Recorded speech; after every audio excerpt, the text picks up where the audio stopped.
안녕하십니까. 신천식의 이슈 토론입니다. 흔히들 한국에는 두 개의 시간축이 존재한다고 얘기합니다. 하나는 봄, 여름, 가을, 겨울 같은 자연의 시간축이고요. 또 하나는 학교를 중심으로 일어나는 교육의 시간표입니다. 입학과 졸업 시즌이 되면 국민적 관심과 주목의 대상이 되고 있는 것이 학교이면서 학교 현장입니다.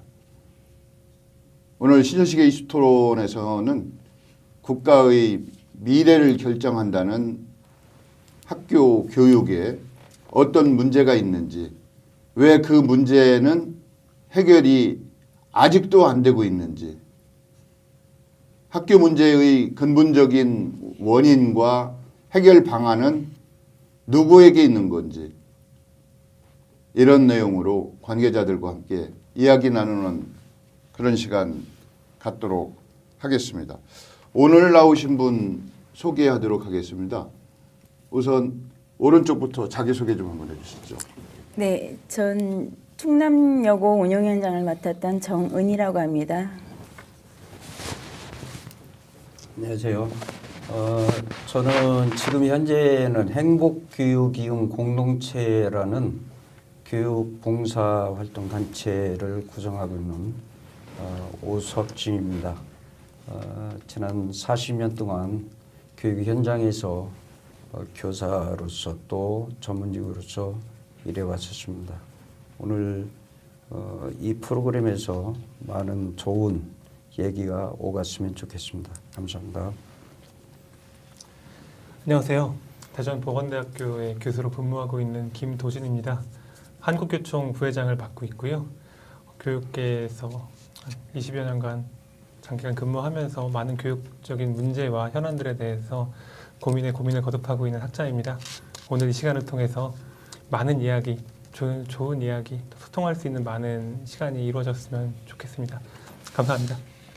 최근 교육 현장에서 일어난 안타까운 일들이 앞으로 다시는 발생하지 않을 것이라는 장담을 어느 누구도 할 수 없다는 것이 한국 교육의 슬픈 현실이기도 합니다. 학교 교육을 담당하고 있는 교육 공동체 구성원이라고 하면 학생, 교사, 학부모, 교직원까지 포함해서 이야기할 수가 있는데요. 그동안 학생의 이야기, 그다음에 교사의 이야기는 최근 상대적으로 기회가 좀 있었던 것 같습니다만 학부모의 이야기를 들을 기회가 조금 부족하지 않았나라는 문제의식을 가지고 이 프로그램을 시작을 했습니다. 김도진 교수님은 한국교총 부회장이시죠. 중앙부회장이시고 현재 대학에서 교수로 교육 현장에 계신 분이고, 오석진 대표님은 오랜 교편 생활을 하시고, 제가 알기로는 교육청 내 가장 고위직을 역임하신 걸로 제가 알고 있습니다. 뭐 선생님이 고위직이 어떻습니까? 다 도와주는 역할로 예. 교육국장 그러셨죠. 업무를 했습니다. 그 해외도 나가셔서 예, 교육원장으로 예. 3년간 예. 근무한 경력이 있습니다. 그러면 이제 어디 브라질을 예, 다녀오셨다고요? 브라질로 예. 갔었습니다.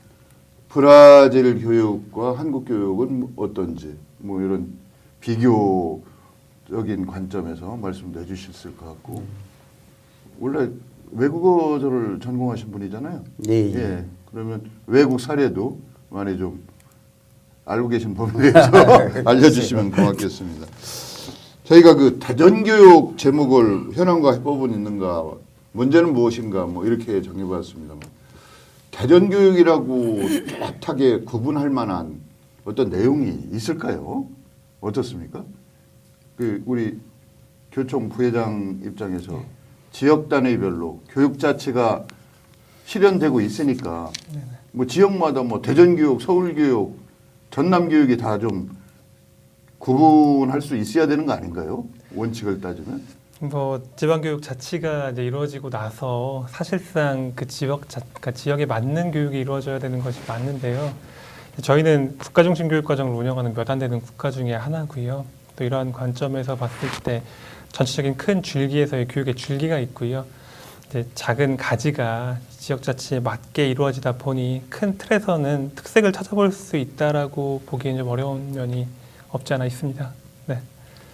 그래서 굳이 제가 이 질문을 시작하자마자 던진 이유 중에 하나는 교육 자치가 온전히 실천이 되고 있지 않다라는 취지에서 이제 말씀을 드리고 교육감의 의사결정 권한도 재량권의 범위가 그게 많지는 않죠. 어떻습니까? 교육국장을 역임하셨으니까. 네. 커다랗게 교육이라는 것이 지금 방금 전에 김 교수님 말씀하셨지만 교육과정, 국가 교육과정에 의해서 운영이 되고 있고 그 틀 속에서 각 지역의 특색에 맞는 교육을 또 할 수 있는 재량권들이 있습니다. 교육과정이 국가교육과정도 있고 또 지역교육과정 또 학교교육과정 이렇게 해서 현실에 맞게 편성 운영할 수 있는 권한이 있고요. 대전 같은 경우에 다른 데와 좀 차별성이라고 한다면 지금 대전 지역의 여건이 대덕 그 과학연구단지가 있지 않습니까?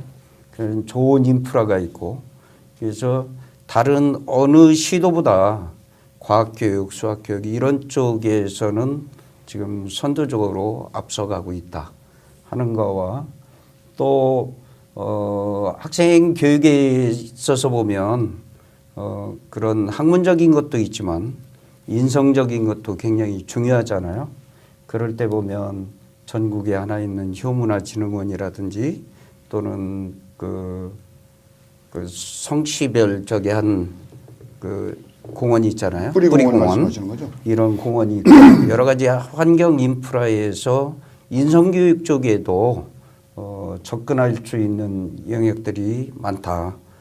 또 하나는 뭐 여기 현충원이나 또는 국방시설이나 다양하게 있기 때문에 국방, 애국 뭐 이런 교육을 다른 어느 지역보다도 지역 인프라를 이용해서 특성화할 수 있는 그런 여건이 잘 갖춰 있다. 그래서 또 그런 쪽에 중점을 두고 있고 지금 계속 교육을 하고 있는 걸로 알고 있습니다. 그 현직에서 퇴임하신 지 얼마나 되셨어요? 1년 반 됐습니다. 아직 현직 냄새가 좀 나시는데요. 내용을 정확하게 파악하고 계시고 어떻게 해서든 대전 교육이 이렇게 잘하고 있다는 걸 좀 알리고 싶어하는 그런 의지가 보입니다.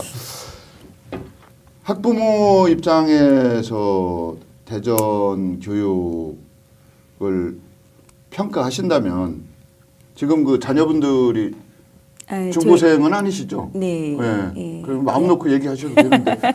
대학생이에요. 그러니까 저는 솔직히 말씀을 드리면 오석진 국장님이 말씀하실 때 사실 저희 대전이 주변에 좋은 인프라는 되게 많아요. 근데 그런 것들을 얼만큼을 활용하느냐에 따라서 다른데 그게 생각만큼 그렇지 않다는 거죠.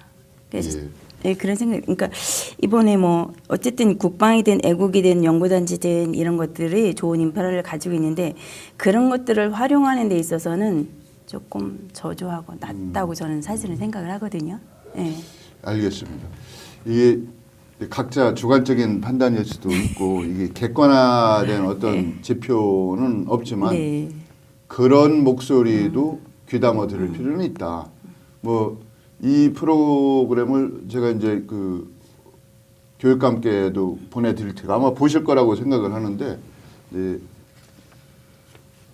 열심히 노력하시는 건 뭐 모두가 인정하는데 항상 기대만큼의 성과가 나올지 안 나올지는 모두의 판단이 또 중요할 수도 있거든요. 그래서 요즘 그 학교 가기가 학부모들이 좀 어렵다는 이야기들을 많이 하더라고요. 담임 선생님 얼굴을 모르는 게 아주 당연한 상황이 됐더라고요. 전화를 하는 것도 예. 이게 어렵습니다. 이게 그래서 이게 제가 여기 그 뭐 내용 중에 질문을 좀 자극적으로 해서 진상 학부모, 갑질 교사, 문제 학생 뭐 왜 생겼는지 이분들을 가지고 전체를 다 얘기해서는 안 된다. 아주 예외적이고 특수한 경우다. 뭐 이런 말씀도 드렸습니다만 그럼에도 불구하고 이런 얘기가 나올 수밖에 없는 원인. 그래야 원인을 제대로 해야 저희가 대책도 마련할 수 있는 거 아닙니까? 죄송하지만 정은희 전 위원장이신가 위원장님이라고 할게요. 네. 위원장님은 학교 운영위원 하셨으니까 교사들과의 소통은 별 문제 없으셨죠? 저는 자주 만나신 편 아니세요? 그렇지 않아요. 아, 사실은. 그러세요? 예. 저는 다른 학부모에 비해서 저는 교사분들과 만남이나 뭐 소통을 좀 주로 많이 한 편에 사실은 속해요. 예, 아이들이 어려서부터 뭐 이제 활동을 많이 하다 보니까 개별적으로 만나기도 하고 좀 사람과 사람과의 관계 속에서 만나기도 하고 이런 경우가 많은데, 근데 다른 학부모들은 사실은 그렇지 않아요. 교사를 만나서 만나는 기회가 별로 없어요. 그렇게 많지 않아요. 왜 그런 거예요? 이유가? 예. 그러니까 제도적으로 그렇게 돼 있습니까? 제도적이라기보다는 교사분들이 항상 바쁘시잖아요. 그리고 이제 틀에 매여서 본인들의 업무를 수행하시다 보면 거기서 정해진 것 외에는 하려고 들지 않는 반면도 있고 뭐 이제 이런저런 문제들이 사실은 많기는 해요. 그러니까 학부모들의 만남을 다 받아줄 수는 없을 거야. 사실 근데 이게 교사와 학부모는 소통이 사실 가장 중요하다고 생각을 하거든요. 학생을 가운데 두고 소통이 가장 중요한데 지금은 더 심각해진 것 같아요. 지금은 아예 교사들이 아예 차단을 시킨다고 뭐 하더라고요. 소통 부재가 아니라 소통 차단이라고. 예, 지금은 그런 예. 상황에까지 이르렀더라고요. 이런 상황이 야기된 것을 어떻게 보고 계세요? 일단은 저는 뭐 교육자의 관점이기도 하면서 사실 학부모거든요. 8살 초등학교 1학년 학부모긴 한데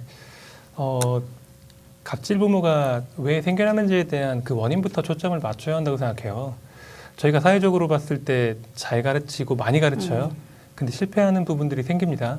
저는 그 포인트가요, 부모 교육이라고 생각해요.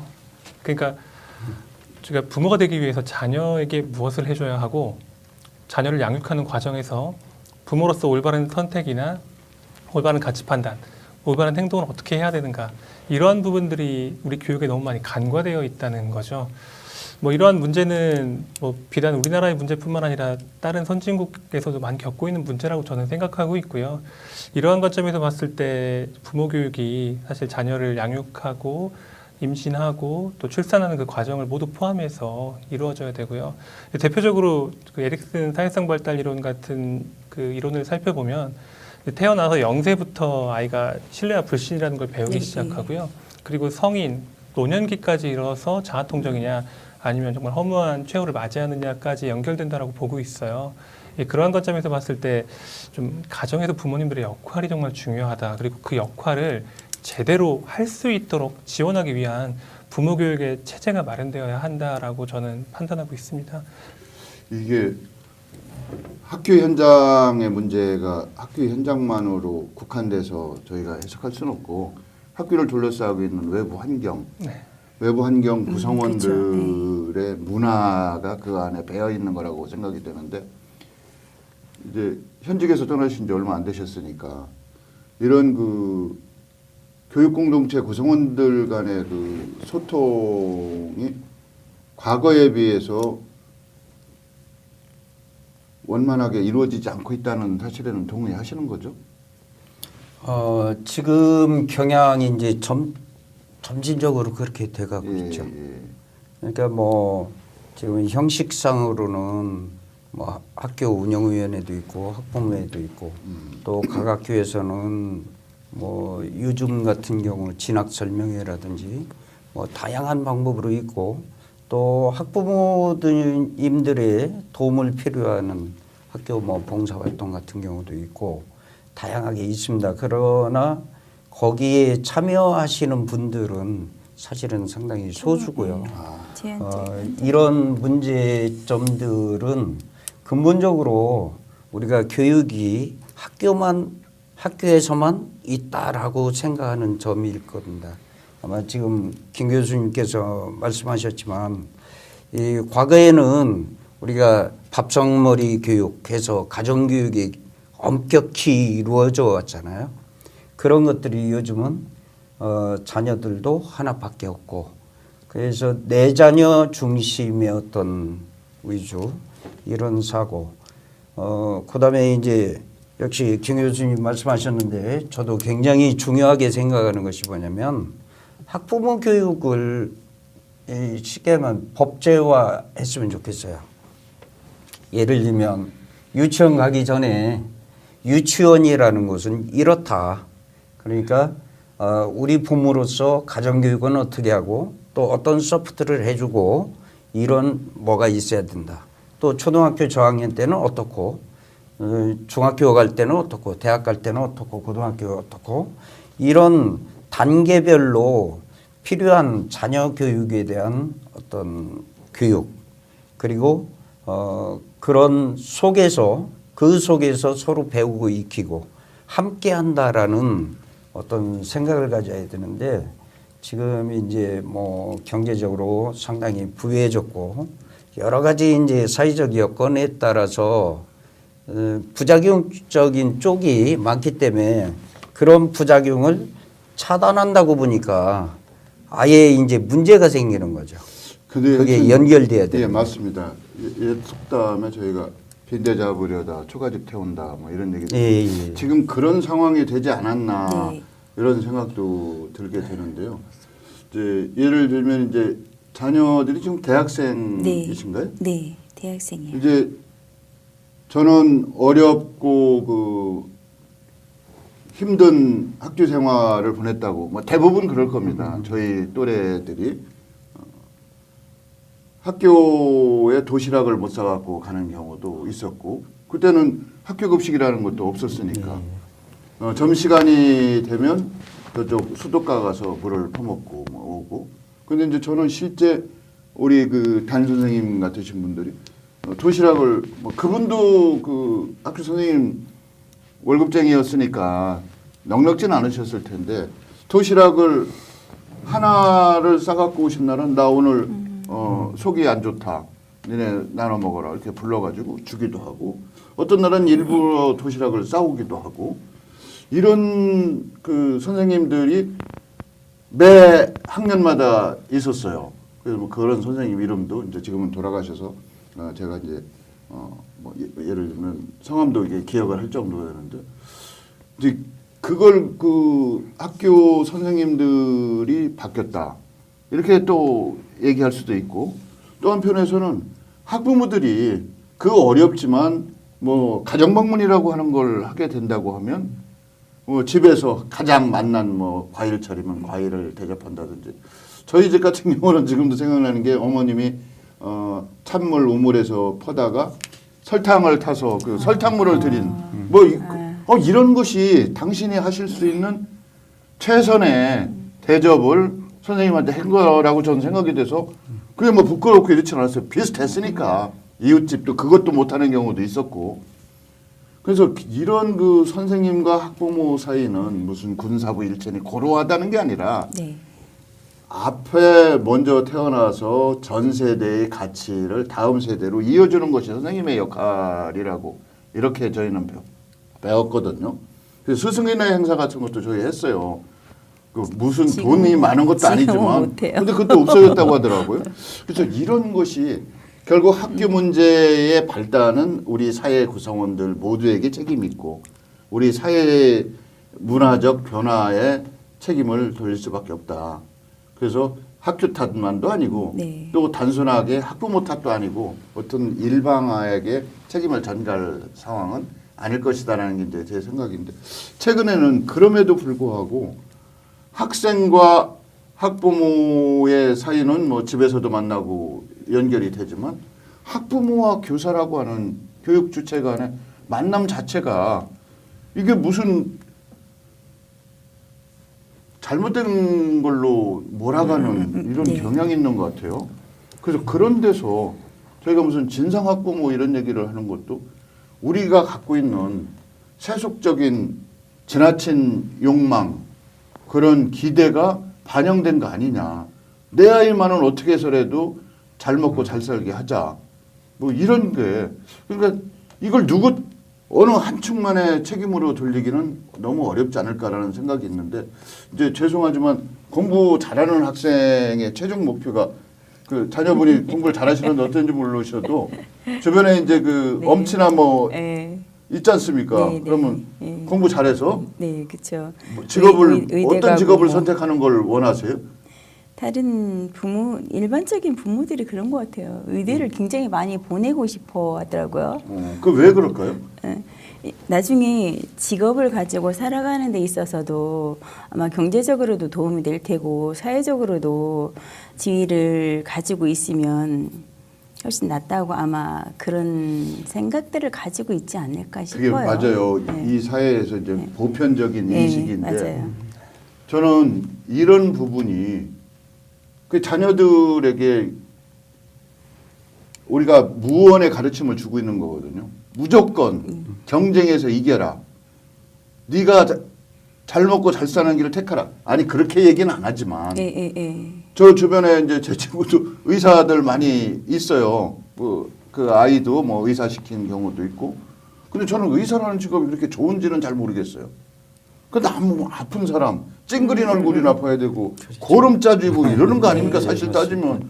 근데 그 직업이 그렇게 아니 이제 제가 네, 네. 엉뚱한 얘기를 하고 있지만 알죠. 세상 물정을 모르는 잡소리를 하고 있는 것 같지만 그래도 이게 직업관이 바뀐 건 우리의 책임이라는 그 말씀을 드리고 싶어서 그러는 거예요. 그러면 어떻습니까? 예, 전적으로 동감하고요. 사실 시대의 흐름 속에서 우리 어른들이 잘못하고 있다라는 점을 인식해야 될 것 같고 단지 정말 미래의 우리 학생들의 행복이 돈과 권력 갖고 이루어질 거냐 그렇지 않다라고 생각되거든요.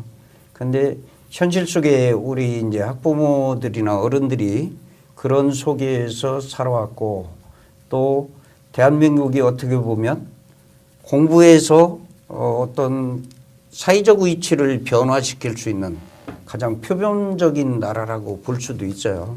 그래서 교육 쪽에 굉장히 과열된 그런 현상이 나타나는 거 아닌가. 여기에는 뭐 선생님은 선생님대로 또 학부모는 학부모대로 또 지역 사회나 모든 사회의 원들도 같이 한번 정말 고민하고 우리가 함께 해야 된다라는 이런 생각을 갖습니다. 이제 우리 사회가 지금 바뀌고 있는 와중이거든요. 네. 어떤 분들은 인공지능이 2030이 되면 얼마 남지도 않았어요. 인간의 자연지능을 압도하는 특이점이 온다. 뭐 그 아주 특이점이 온다는 책이 두껍기도 하지만 동의합니다. 책도 많이 팔렸습니다. 네. 근데 그때가 되면 인간에 대한 새로운 평가가 있을 겁니다. 근데 저희는 추격자의 입장에 있지 않습니까? 추격을 해서 저개발 국가에서 OECD 뭐 10몇 위 국가까지 도약할 때는 베끼면 됐거든요. 따라하기만 하면 됐어. 근데 이제는 그런 시대가 아니거든요. 그러니까 이제 두 분은 교육 전문가이시니까 지능 이론도 요즘은 다중지능이라고 하지 않습니까? 네. 공간지능, 뭐 수리지능, 네. 사회적 관계지능, 언어지능 다중지능. 이렇게 얘기하는 상황에서 왜 하나 기억력과 암기력만을 강조하는 시대가 이건 같거든요. 이제 새로운 사회 변화를 우리가 직시하면서 거기서 뭔가를 배워서 교육 프로그램에도 반영을 해야 되는데 아직도 저희는 그렇게 못 따라갑니다. 물론 이제 입학 전형에는 다양한 방법을 쓰긴 해서 그걸 또 잘하는 분들이 악용하는 사례도 있었습니다만 이제 저는 근본적으로 주체들 간에 교육 주체들 간에 압축해서 대표성을 갖고 있는 학부모, 교사, 학생 당연히 자주 만나야 하는 게 당연한 거 아닙니까? 왜 우리 당연한 걸 못하게 하면 이게 뭐가 잘못된 거 아니에요?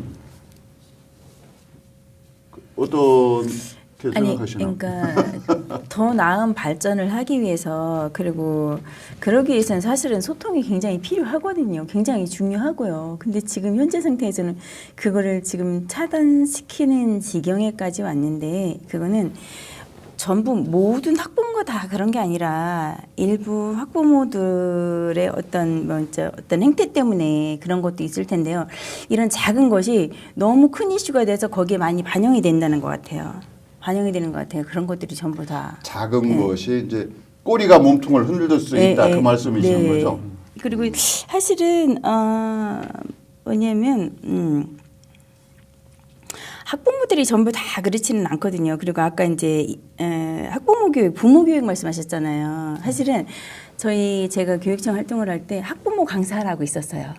학부모 강사 교육을 시켜서 학부모들을 교육시키는 게 있었거든요. 근데 이런 것들이 그냥 한시적으로 끝나는 게 아니라, 그러니까 그러니까 체계가 좀 잡혀서 계속 연계가 돼서 이어지고 이게 좀 확대되고 확산되면 그것이 바로 부모 교육하고 이어질 텐데 그게 끝나버리더라고요, 사실은요. 그러니까 그게 법제화돼야 한다. 네, 그러니까 그게 끝나버리더라고요. 몇 시간 거상에는. 동안을 의무 이수를 해라. 근데 이제 이런 부분은 우리 김도진 교수는 어떻게 생각하세요? 지금 말씀하신 법제화, 의무교육화 뭐 이런 내용은. 저는 사실 2014년도에 교육부에서요 대학으로 지침이 하나 내려온 게 있어요. 그게 뭐냐면 부모 교육이 꼭 필요하기 때문에 교양 교육 과목으로 모든 학생들이 좀 이수할 수 있도록, 저는 이제 교직 과목을 담당하고 있는 교수다 보니까 자연스럽게 교육하기로 해서 이제 그 지침대로 제가 자율적으로 개설을 했어요. 그래서 거의 10년 가까이 지금 하고 있는데,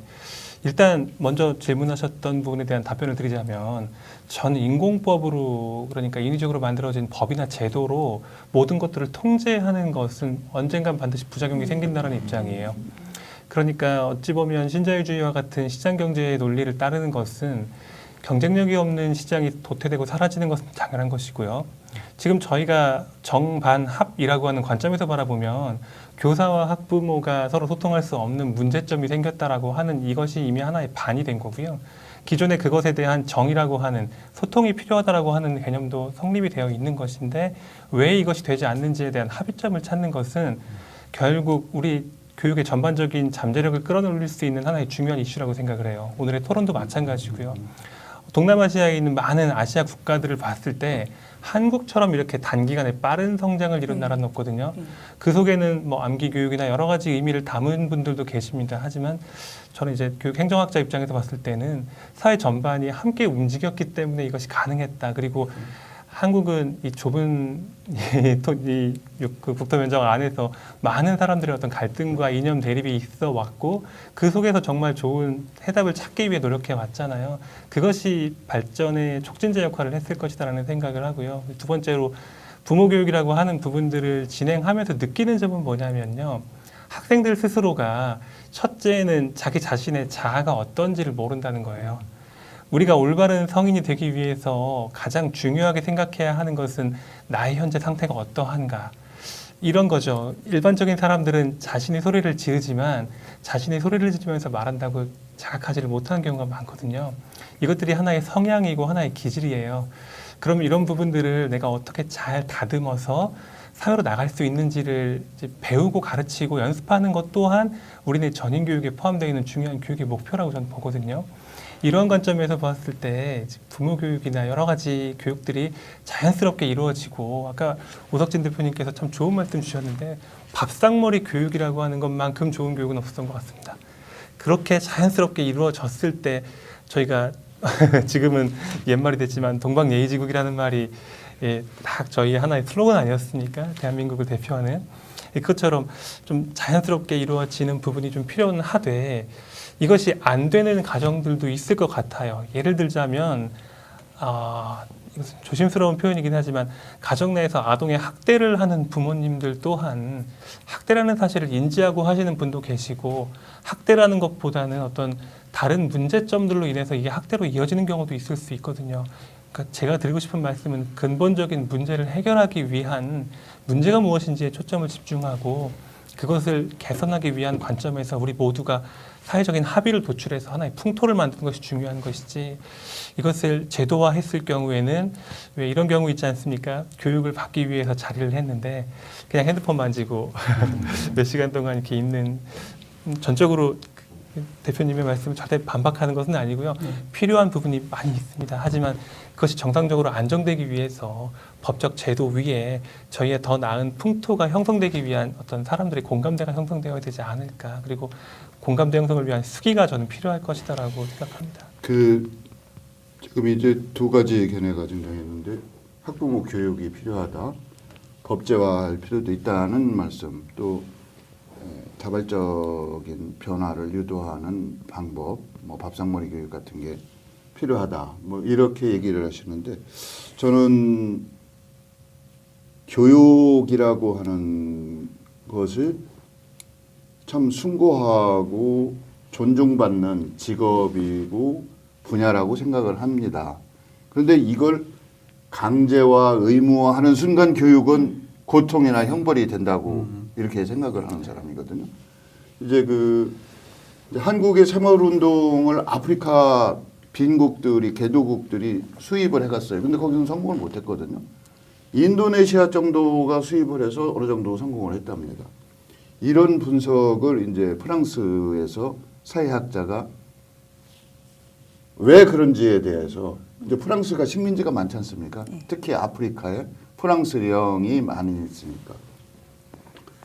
이분이 이제 아비투수라고 하는 개념이 이제 교육학자들이 많이 얘기하는데, 인간의 자본을 7가지 정도로 얘기를 합니다. 심리적인 자본, 문화적인 자본, 관계 자본, 뭐 지식 자본, 이렇게 해가지고 7가지를 얘기하는데, 이런 것이 보면 삶을 대하는 태도나 자세입니다. 총체적으로. 이 차이가 있다는 거죠. 선진국이라고 하는 프랑스나 저개발 국가 식민지라고 하는 아프리카의 식민지하고의 거주하고 있는 사람들의 삶을 바라보는 태도나 자세, 그런 7가지 분류에 속하는 차이가 있다. 또 한국이 새마을운동이 성공할 수밖에 없었던 그런 아비투수가 있었지만, 이걸 도입한 수입국이 성공하지 못한 이유는 아비투수의 차이다. 뭐 다른 용어로도 이렇게 얘기할 수가 있습니다. 우주관이나 세계관이나 인생관도 그 안에 포함될 수가 있겠죠.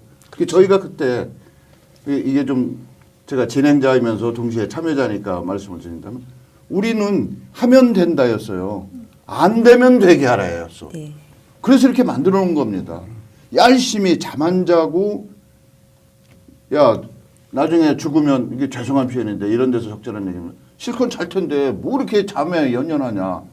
학교 다닐 때 저희는 그게 있었어요. 3시간 자면 뭐 성공이고, 사당어라. 4시간 자면 뭐다. 예. 야 이거 지금 잠 안 자고 열심히 하면 나중에 잘 먹고 잘 살고 배우자도 훌륭한 사람 얻는다. 이런 것을 교훈 급훈으로 붙여놓고 그렇게 저희는 했어요. 그게 최고의 목표인 줄 알았어요. 그보다 더 윗단계의 다른 가치가 우리 인간이 추구하고 있는 진정한 자아실현의 최종 목표인 줄을 저희는 모르고 큰 거죠. 근데 그걸 그대로 아이들이 배워서 하고 있는 겁니다. 이 아이들이 그 다음 세대에 또 자녀를 낳는다고 하면 이렇게 그대로 배워가지고 무슨 희망이 있겠어요. 그리고 지금은 추격자가 성공하는 시대가 아닌데 다양한 아이디어나 발상을 해야 되니까, 아까 다중지능 얘기도 했지만 그 안에서 신체지능, 언어지능도 있지만 창의적이고 비판적 사고를 갈 수 있는 이런 힘을 길러줘야 될 거 아닙니까, 교육에서. 그래서 교육의 방향이나 목표가 바뀔 때가 훨씬 지난 겁니다, 저희가. 세상은 이렇게 변하고 있는데 우리는 아직도 옛날 구닥다리 형태를 고수하고 있으니까 이건 아니죠. 그러니까 이럴 때 정말 우리 사회 시스템이 이 변화되는 사고나 어떤 요구를 받아들이지 못하면 이 체제는 우리가 거부하게 되면, 혁명적인 해법을 모색하지 않으면 이 체제가 유지될 수가 없는 거 아니겠습니까? 그렇죠. 어떤 시기든. 그러니까 지금 그런 위기다, 잘못되고 있다. 니네 빨리 안 고치면 큰일 난다라고 보여주는 것이 최근의 비극적인 사태라고 저는 생각이 돼요. 또 이렇게 생각하시는 분들이 많을 테고요. 이렇게 저는 너무 좀 거시적인 종합적인 관점이라고 하실지는 모르지만 이런 데서 해법을 찾아야 된다고 저는 생각합니다. 정말. 네. 그 뭐 교총에서도 연구를 좀 하시고 이렇게 이제 현직 같은 그 은퇴자들께서도 교육 문제에 대해서 연구를 하시고 또 더 중요한 건 학부모들이 좀 바뀌셔서 네. 너 의사 안 해도 돼. 나중에 내가 나이 먹어서 요양병원 가면 일주일에 한 번씩은 너 면회 좀 와. 뭐 이런 교육이 좀 필요한 시기가 아닌가. 죄송합니다. 저도 잘 못하고 있습니다만. 그 이제 어머니들이 모이면 하시는 이야기가 있어요. 이번에 애가 스카이를 갔어? 아 부러워. 이번에 누구 집 애가 뭐가 됐어? 아 부러워. 이런 부러운 것이 우리가 생각할 때는 어머니만 그런 게 아니라 우리 사회가 그렇게 일러줬으니까 사회를 능가하기는 개인이 어렵잖아요. 아주 뛰어난 선각자 아니면. 그러니까 그게 부러운 거예요. 그리고 그렇게 못하는 내 자식이 미운 거야. 뭔가 좀 부족한 놈 같고.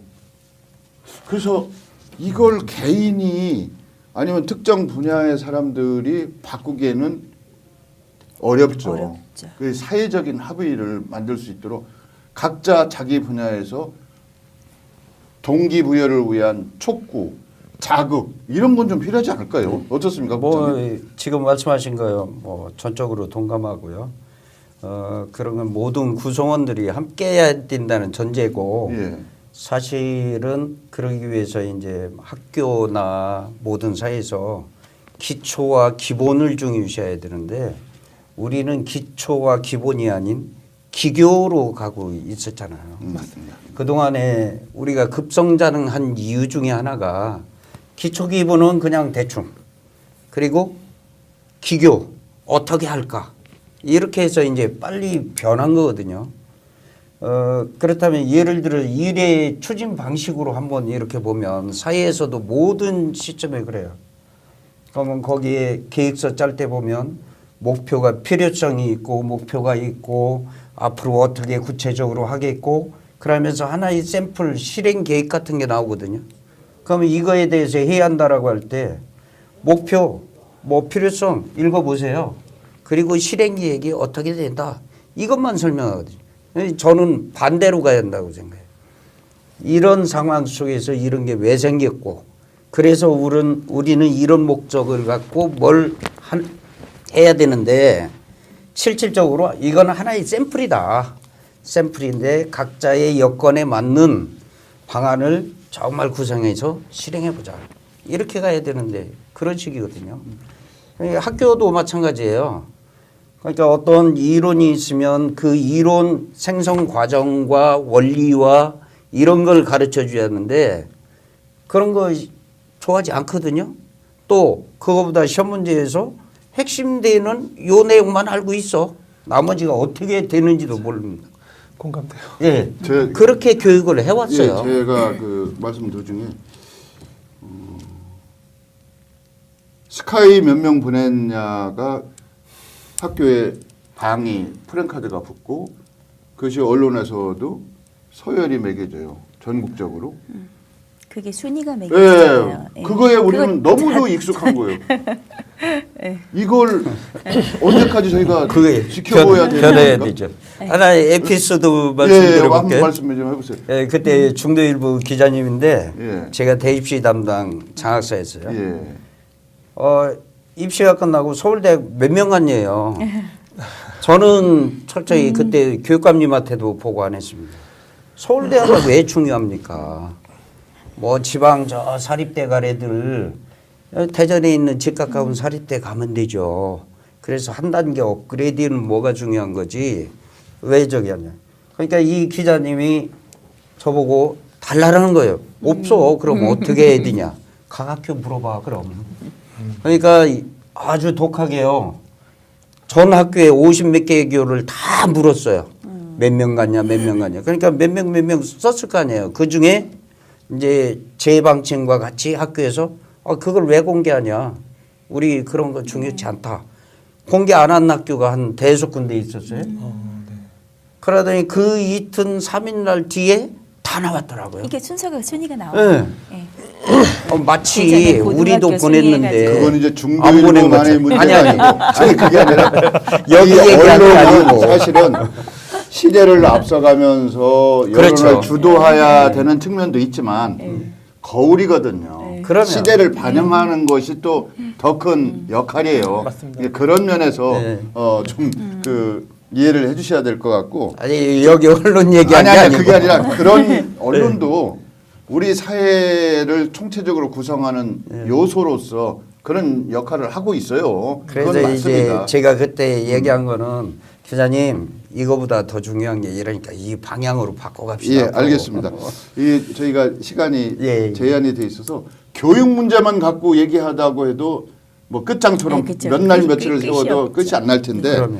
이 대전 동서교육 격차가 존재하는가 최근에 또 이런 그 언론 보도도 나오고 또 실제로 그 충남여고는 중고 아닙니까? 네. 그렇죠. 중부에 속합니다. 예, 네. 저희 집사람도 충남여고 출신이긴 한데 예전에 그 충남여고는 좋은 학교입니다. 네. 저희가 볼 네, 때 전통이 왜 있고, 좋냐면 네. 오래된 학교, 네, 그러니까 전통이- 많은 분들이 학교를 나온 동문들이 많고, 뭐 그러니까 좋은 학교라고 생각을 하는데 이제 그 동서 교육 격차라고 하는 것은 동쪽 하면 중구도 포함되는 것 같아요. 네. 대덕구, 동구. 동구. 그럼 서구는 유성구, 서구. 서구 네. 뭐 이렇게 네. 이제 네. 격차가 있다고 하는데 격차의 내용이 뭐예요? 학교 시설의 문제입니까? 학생이 그 스카이 입학생이 떨어진다는 겁니까? 뭘 갖고 그렇죠. 얘기하는 거예요? 학교 시설의 문제라기보다는 말 그대로 스카이 말 그대로 얼만큼 보냈느냐에 따라서 이렇게 격차가 난다고도 하는데 사실은 그러니까 예산 배정이나 뭐 그런 문제들도 좀 많고요. 그리고 어쨌든 지역적인 특성이 먼저 우선일 거긴 해요. 지역적인 특성도 그거 무시는 못 하는데 그리고 또 약간의 이런 말씀 드리면 어떨지 모르지만 말씀하셔도 교사들의 기피 현상 같은 것도 사실은 좀 있어요. 예, 예. 그런 것들도 교사를 기피한다. 아니, 그러니까 선생님들이 이제 선호하는 학교와 기피하는 학교가 좀 있다는 거죠. 거기에 동서 간의 교육 격차를 벌이는 데 있어서 그런 것도 조금 일조를 하지 않을까 이제 교사의 선호도도 작용한다는 말씀이시죠? 네 그런 것도 좀 있죠. 그럼 뭐 예. 동구와 중구 쪽에 그 현직에 계셨으니까 어떤 그 재배치나 뭐 이럴 때 좀 차이가 있습니까? 교육청 좋은 학교 기준은 뭡니까? 죄송한데. 저는 개인적으로 생각한다면 예. 제가 저희 집에서 통학거리가 가장 가까운 거리 예. 이런 거를 가장 저는 좋은 학교라고 생각하는데요. 본인에게. 예. 많은 분들은 그 학생의 그 여건 그러니까 선생님들도 예. 좀 이렇게 잘 알아듣고 그런 학생들이 모여있는 집단을 좋아하죠. 그런 거 있지만 교육청에서는 그 뭐 공립 같은 경우는 5년에 한 번씩 이렇게 이동하게 돼 있잖아요. 로테이션 하니까. 이동할 때 그 각 선호하는 지역 이 지역의 점수가 작고 그 기피하는 지역의 점수가 높아요. 그래서 기피하는 지역에 그게 계시던 이제 분 암묵적으로 있는 겁니까? 아니요 공식적으로 공식적으로 있습니다. 아, 공식적으로 네, 있어요? 점수화돼 있습니다. 그럼 그 기피를 판단하는 기준은 뭡니까? 아니, 일단 선생님들이 근무하고자 하는 희망지를 받아요. 그 주관적입니까? 지원을 많이 안 하는 거죠. 네, 기피하는 희망지를 것은 받는데 교사분들이 지원을 많이 안 하죠. 거기에서 그런 경쟁되면 네. 점수에 의해서 배치를 하죠. 그러니까 이제 기피하는 곳은 지금 말씀하신 대로 어떤 객관적인 기준이 아니고 그렇죠. 지금 말씀하신 대로 그 정성적인 주관적인 판단입니까? 그래서 일반적으로 지금 이제 학부모님 말씀하시다시피 서부 쪽에 있는 학교를 대부분 선호하고 동부 쪽에 있는 학교를 기피한다 이 얘기 있잖아요. 그 저기 할 때 현재적으로 학생의 수준 차이라든지 이런 게 딱 잴 수는 없지만 그래도 서부 애들이 좀 낫다 이런 생각을 갖고 존재한다는 게 있는 거죠. 암묵적으로 존재한다. 내부의 구성원들. 그렇지만 이제 그거를 제도적으로 사립 같은 경우는 어쩔 수 없지만 공립은 순환 근무를 시키는 이유가 그런 걸 해소하기 위한 방법이죠. 뭐 저는 한국도 그렇고 뭐 미국도 그렇고 미국 뭐 아이비리그 이런 명문대가 있고요. 한국도 뭐 그건 교육 시장의 차별화라고 할까? 뭐 이런 차원에서 있을 수는 있다고 생각해요. 여러 가지 그분들이 갖고 있는 객관적인 평가도 있을 수 있겠죠. 근데 이제 그 평가의 기준이 예를 들면 졸업하고 나서 모교에 장학금을 얼마나 냈는지 예를 들면 또 그 사람이 사회적으로 얼마만큼 기여를 했는지 뭐 이런 것이 평가의 기준이라고 하면 그런 명문학교는 많을수록 좋은 거 아니겠습니까? 그렇죠. 근데 우리의 명문학교 기준은 그렇죠. 스카이 돈 많이 벌고 많이 권력에 근접할 수 있는 사람을 많이 배출한 학교. 그럼 이건 좀 이게 빨리 고쳐야 될 부분 아닐까요? 어떻습니까? 부회장. 일단 굉장히 민감한 질문이 갑자기 들어와서 좀 당황했는데요. 예, 일단은 뭐 좋은 학교의 기준이라고 하는 부분에 대한 학생들과 학부모의 생각들이 조금은 개선되어야 하지 않을까라는 생각은 들어요. 이걸 사회적 인식이라고 표현을 한다면 사회적 인식은 제가 여기서 아무리 옳고 그른 것들을 논한다 하더라도 쉽게 바뀌지는 않을 것 같고요. 좀 이런 시간을 통해서 공감대를 형성하는 분들이 많이 늘어난다면 좀 촉진되지 않을까라는 기대를 해보게 되고요. 저 같은 경우 이제 그 말씀하셨던 본 주제로 넘어가면 동서 갈등이라고 하는 부분 말씀하셨잖아요. 동구와 서구의 일단 전 정주 여건 차이라고 보거든요. 서구와 유성구를 제가 봤을 때 한 70만에서 72, 3만 명 정도의 인구가 15세 이상 거주하고 있는 걸로 나타났고요. 통계조사 결과요. 동구와 중구와 대덕구 합쳤을 때 한 55만 명밖에 안 돼요. 그러니까 세 개의 구를 합쳐도 두 개의 서구, 유성구를 합친 것에 미치지 못합니다. 한 3분의 2밖에 안 되는데 이 이유는요. 결국은 이제 사람들이 동구라고 하는 지역을 교사뿐만 아니라 일반적인 시민들도 기피할 수밖에 없다는 건데요. 이건 어떤 단점이라기보다 위기는 기회라고 볼 수 있어요. 정주 여건이 개선되면 자연스럽게 교육의 질도 높아질 수밖에 없습니다. 왜냐하면 보다 생각 있는 학부모님들이나 학생들이 더 많이 이주하게 될 거니까요. 이러한 관점에서 봤을 때 교육의 역할이 매우 중요할 것이라고 생각은 됩니다. 이제 24년도부터 10월 30일 어제죠. 대전교육청에서 그 늘봄학교에 관련된 그 교육감님께서 설명회를 진행하신 걸로 알고 있는데요. 이제 드디어 어린이집이 교육부 관할로 이제 소속이 예편됐죠. 그러면 보육이라고 하는 부분이 공식적으로 교육이 관할해야 되는 역할로 들어오게 된 겁니다. 그러면 어떻게 이러한 서비스를 제공할 것인가에 대한 관점으로 포커스가 맞춰져야 돼요. 대전 동구와 중구 같은 경우는 육아와 가사로 휴직한 그 인구의 비율이 인구의 수가요. 약 3만 2천 명에서 3만 5천 명 정도로 집계가 됩니다. 그러니까 3만 5천 명에 비해서 서구와 유성구는 휴직한 비율이 6만 5천 명에서 4만 5천 명 각각. 그러니까 한 1.5배에서 2배 가까이 더 많은 거예요. 그것은 전 이렇게 해석이 돼요. 유성구와 서구는 훨씬 육아를 하기에 좋은 여건인 거예요. 믿고 육아를 하고 아이들을 원으로 보낼 수 있는 것도 많고 또 그만큼 소득이 많은 가정들이 있고요. 반면 동구는 그렇지 못해서 맞벌이 가정이 조금 더 많다라고 추측해 볼 수 있거든요. 그렇다고 한다면 동구에 일단 보육이나 어떤 아이들을 케어할 수 있는 방과 후 시설 같은 것들을 더 많이 케어해야 되고요. 전 여기에 대해 구체적인 해법이 있다고 생각합니다. 뭐냐면 일본 같은 경우가 지금 이걸 굉장히 잘하고 있는데요. 저출산 문제를 해결하기 위해 지역에 있는 커뮤니티 센터, 그러니까 저희는 예를 들어 뭐 또 보호센터라든지 아니면 구청, 뭐 작은 동사무소 같은 곳에서 지역의 어르신들이 발벗고 나서서 수업이 끝나고 난 뒤에 아이들을 케어할 수 있는 다양한 방과 후 프로그램들을 운영해 주세요. 예, 알겠습니다. 예. 이제 시간이 다 돼서 오늘 아침에 제가 신문을 하나 보고서 깜짝 놀랐는데 홍도 분교더구만요. 학생이 오면 월 320만 원을 주고 방도 주고 전국적으로 지금 제가 확인한 바로는 80여 가구가 문의를 해서 그중에 지금 제 기억으로 4가구를 선정하는데 12가구를 1차로 모아서 설명회를 할 것이다. 이렇게 생각하면 우리 사회에 어찌 보면 씁쓸한 네. 현주소이기도 한데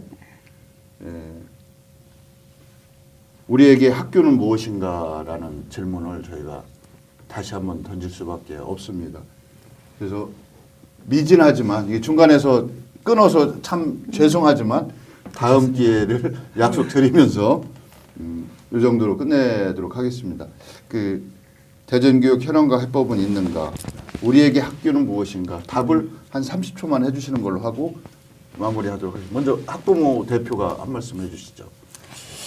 사실은 하고 싶은 얘기 굉장히 많아요. 그렇죠. 그러시죠. 저뿐만이 예. 아니라 이게 끝이 없을 것 같은데 아까도 말씀하셨던 것처럼 밥상머리 교육도 굉장히 중요하다고 말씀하셨어요. 그건 1차적인 거고요. 그건 1차적인 것이고 지금 교사들의 교권이 바닥에 떨어졌다고 뭐 이런 얘기도 하는데요. 그거는 학부모들의 탓도 아니고 학생들만의 탓도 아니고 이거는 지식 전수자를 전락해버린 교사들의 그런 마인드가 많이 변한 것도 있는 것 같아요. 그래서 저는 이제 거시적으로 장기적으로 미래를 좀 내다보고 모든 책임을 학부모한테 돌리지 말고요.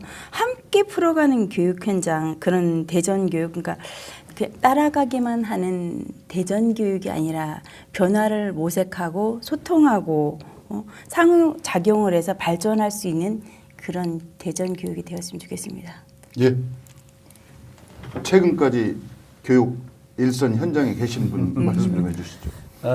뭐 해법이 한 가지만 있는 게 아니고 다양한 여러 가지 요인들이 복합적으로 하는데 일단 어른들의 생각이 바뀌었으면 좋겠고요. 거기에는 뭐 학부모, 교사 모든 지역사회 이분들이 예를 들면 간단하게 얘기하면 우리가 공부라는 학력관도 좀 바뀌어야 돼요. 내가 미술 공부 열심히 하고 있는데 너는 공부는 안 하고 왜 그림 그리기 하냐? 이 자체가 아니잖아요. 그래서 그런 거부터 하고 또 미래 우리 학생들의 행복을 위해서는 시대 변화에 따르는 인간상이 바뀌어야 된다. 과거에는 전문형 또 뭐 전인형 이런 얘기했지만 지금은 앞으로는 관계형의 인간이 필요하다. 그렇다면 이 애들이 어렸을 때부터 경쟁 위주가 아닌 어떻게 함께 협력하면서 같이 갈 수 있을까라는 쪽에 초점을 맞추고 관계 기관이나 이런 데에서는 지금 노령화 또 학생들의 부족 이런 것들을 잘 융합한 아까 말씀하신 뭐 교육 종합센터 같은 경우 이런 것들 설립이라든지 이런 거 같이 하면 하나씩 좋은 방안이 나올 수 있을 것 같다라는 생각을 합니다. 감사합니다. 교육은 사랑입니다. 저는 사랑이 넘치는 학교가 되어야 한다고 생각하고요.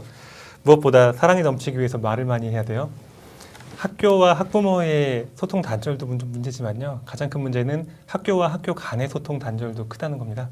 초등학교에서 중학교로 올라가는 우리 아이가 어떠한 부분이 부족하고 어떠한 부분에 대한 충족을 할 수 있도록 선생님은 도와줄 수 있는가, 학부모는 노력해야 하는가에 대한 관점, 그리고 우리 지역에서의 교육의 특성화라고 하는 부분이 반드시 앞으로는 필요할 거라고 생각합니다. 세상은 변했습니다. 변화하는 세상에 물처럼 적응할 수 있는 교육을 실시해야 되고요.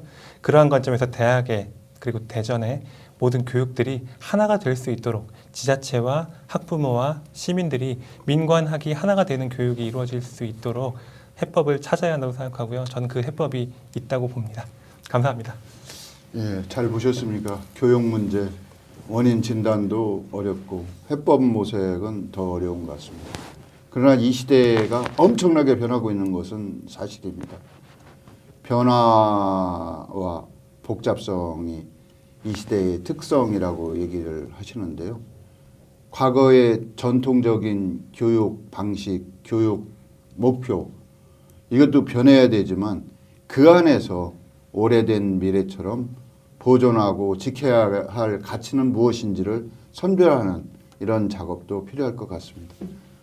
한국 교육 우리 모두의 관심과 주목 대상입니다. 모두가 원하는 방향으로 잘 풀어나갈 수 있기를 기대하면서 신현식의 토론 여기서 마치도록 하겠습니다. 감사합니다. 고맙습니다.